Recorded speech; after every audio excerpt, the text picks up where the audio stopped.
Hey everyone, Colbert here, and today we're going to go through the clan boss and use the Painkeeper and Maneater strategy on the Spirit Ultra Nightmare clan boss. So guys, if you've seen my previous video on the Ultra Nightmare, I used the one Painkeeper and one Maneater. If you haven't seen it, go check it out now because it's a cool video. It's a very cheap way to have an unkillable combination that does about 3 keys on the Ultra Nightmare clan boss, and I'll show you how it even works on Spirit, which is arguably the hardest Ultra Nightmare difficulty for many in the game. So we're not changing anything on Maneater, guys, but because this is Spirit is stronger than a Force, we're gonna tune our Athar in order to be the one that takes the stun. Currently, he's built to be just a general poisoner for that clan boss team, and he has 189 speed, 32k health, 1.6k defense. The only thing that we need to do on him, guys, to make him a proper tank for this kind of setup is simply give him a bit more health, about 10,000 more health, remove his speed and make it go back to 124. So this works for Ultra Nightmare, and I'm gonna do a Nightmare guide in the future with this same kind of setup, hopefully when I find the exact speeds that work for Nightmare, because obviously Nightmare and Ultra Nightmare require different speeds due to the speed of the boss. Guys, this was a very quick tune-up. I just took Althar and put him with just almost the same gear that Kale had in the previous video. So we're just gonna go over his stats right now. It's about 41,000 health, guys, 124 speed, 100% critical rate, 174 critical damage, and 300 accuracy. There's no reason for accuracy to be so high. It just, why? It doesn't hurt to have it over 250. It's a great amount of accuracy for Ultra Nightmare. 41,000 health. I'm just going to use the same kind of setup like yesterday, except for Kale. I'm not going to use Kale because I'll just have to re-gear him, remove all that, tanky gear and 124 speed. I'll just have him there set. It's very easy to set a character like that. 124 speed, accuracy, some critical rate, critical damage. That's very easy to do. And then I'll just put my Venus in just to showcase how a decreased defense and weaken will do to the team. What kind of damage is this team going to do with a Venus in there who applies both poisons, HP burn, and the decreased defense and weaken. So we're just going to go in with this team and see how we do. So this is not a cheap alternative to the Ultra Nightmare clan boss video that I've shown before. It has a Venus in there, of course, but instead of Venus, you could put something else like a Razdan. He will still do the same kind of benefit to the team. Do not worry about the bosses, guys. Do not worry about the boss's debuffs. They will apply on Painkeeper for the first couple of turns, but since we've got Althar there, he's gonna be tanking the stuns throughout, and we shouldn't worry about anyone else taking any stuns. For example, our Frozen Banshee, our Venus will definitely not take any stuns, and our other two guys here will not take any stuns. So let's go in. The Spirit and Nightmare clan boss will have like a grudge against Althar because he's Force, and he will keep slamming him until the end of the clan boss at turn 50. So let's go in. Again, remember the setup is very easy for this clan boss Ultra Nightmare setup. This is why I like it so much. You just go A3 with Maneater, A3 with Painkeeper. The easy part, this is the easy part, and then you just do your skills with every single one of your champions. A3 with our Frozen Banshee, just do A2. Just do an A2 with Althar, there we go. Not A2 with Painkeeper. Do not do your A1, your default skill. That's it. Get some boost in your turn meter. We're gonna have the decreased speed on our Painkeeper, but that's fine. It still works. And the A1. And now we do our A2. And that's it, guys. Now you're gonna see the stun being taken by Althar, and if it's not, we still have some more turns to go, but look at this now, guys.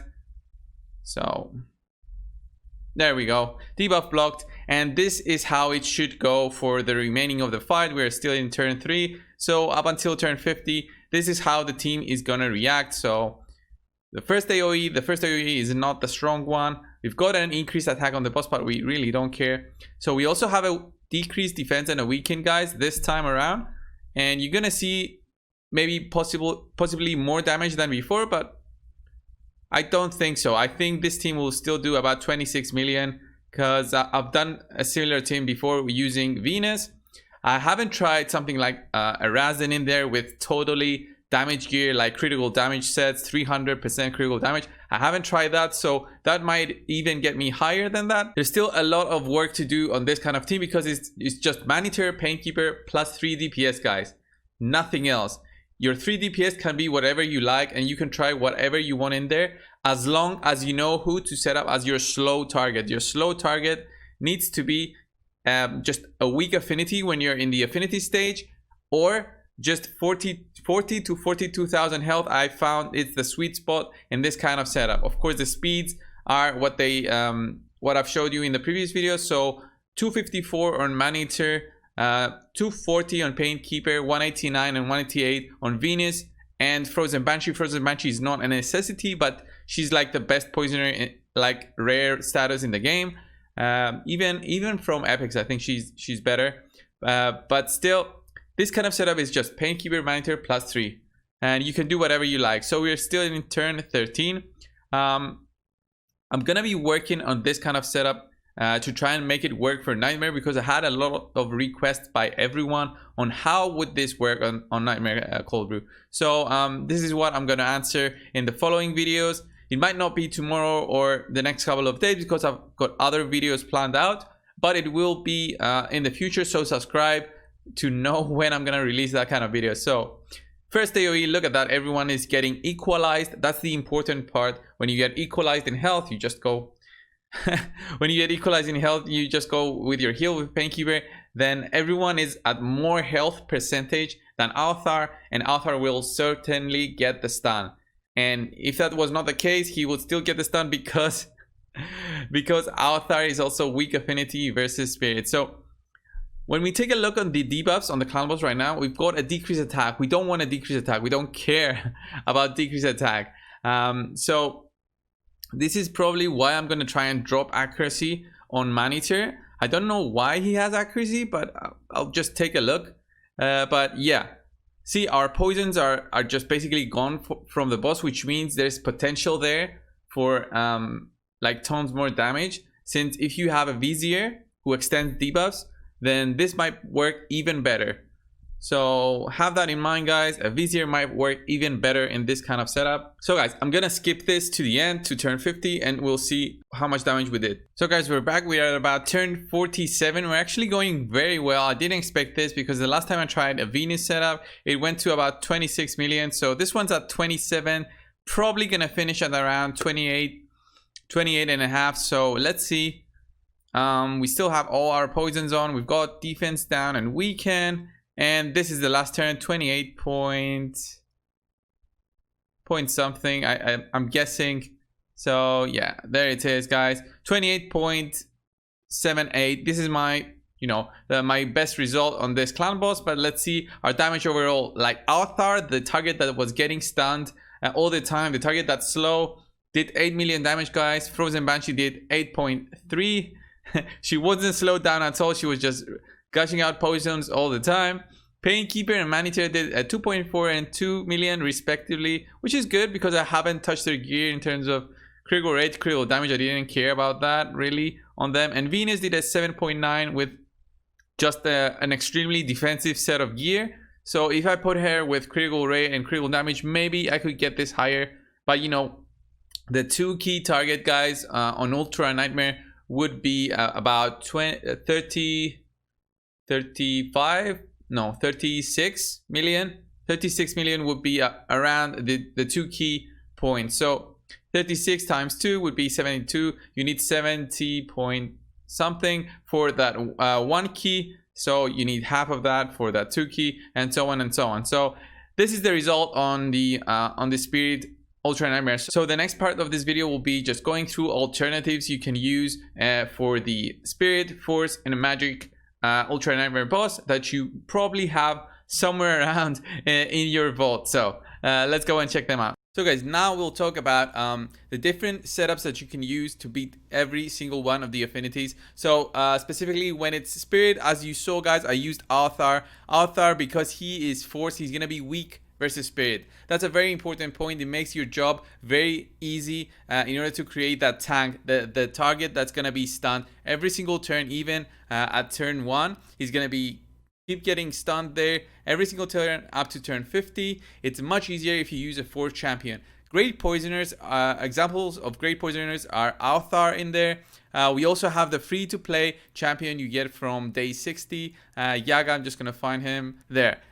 Yaga is day 60 reward. You can use him. He's a great poisoner. He can be a good alternative for a tank and also a poisoner. He applies them with his A1 and I think also the A2, right?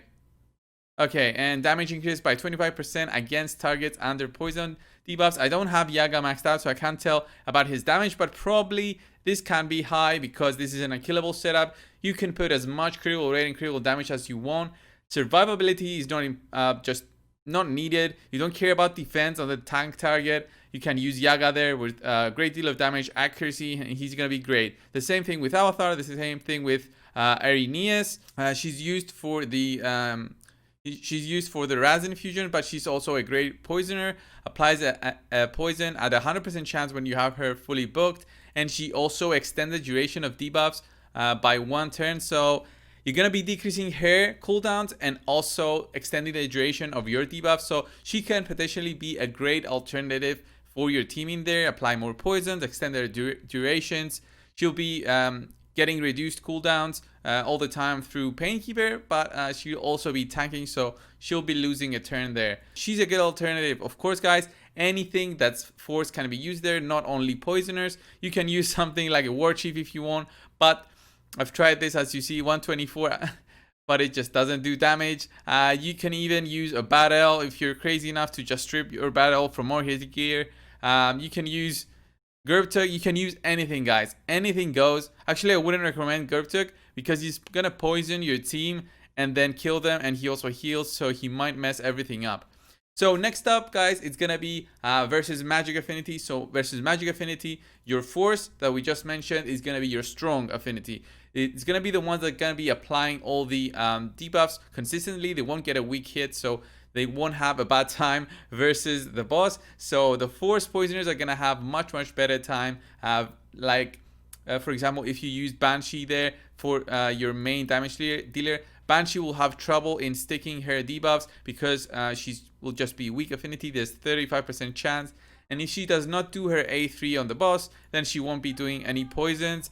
The same thing with Kill, but Kill is a good example of a tank for that magic affinity, for that force affinity. So he's magic, he's gonna be weak. There's a ton more magic champions that can be just can take this role. You can even use a Rotos. I wouldn't recommend it. He takes an extra turn, so he might mess your turns up. You can use a Royal Guard. You can use anything that's force, guys.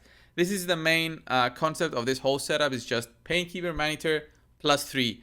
Whatever 3 you put in there just is gonna make you vary on how much damage you do. If you want to do 4 keys, that's fine. I did clan boss for 4 keys for a long time. I still got all the rewards. I just couldn't do other levels of the clan boss like Nightmare, Brutal, and all that. Once you keep getting just 2 key and maybe 1 key eventually at that, end game of raid. So yeah, you can do other clan bosses like Nightmare, Brutal, Hard, whatever you want, easy.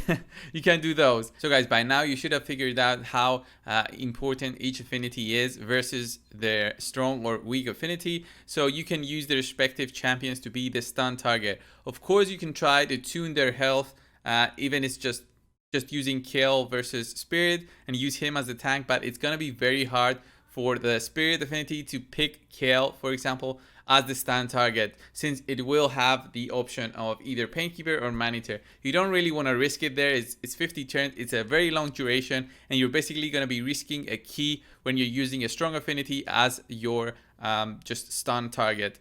And also, guys, as you can see, I'm showing you Bulwark. Bulwark is a great addition to this team. You can use him in the Void as your stun target, or even when you reach the affinities, you can use Bulwark as your stun target in the affinities because he's Void. He's gonna be lower health than the others, and if your damage dealers are strong affinity, pretty much always Bulwark is gonna be selected. I haven't done extensive testing. I did about 20 keys so far with this setup. I couldn't try all the setups that I wanted to. I even tried some Nightmare.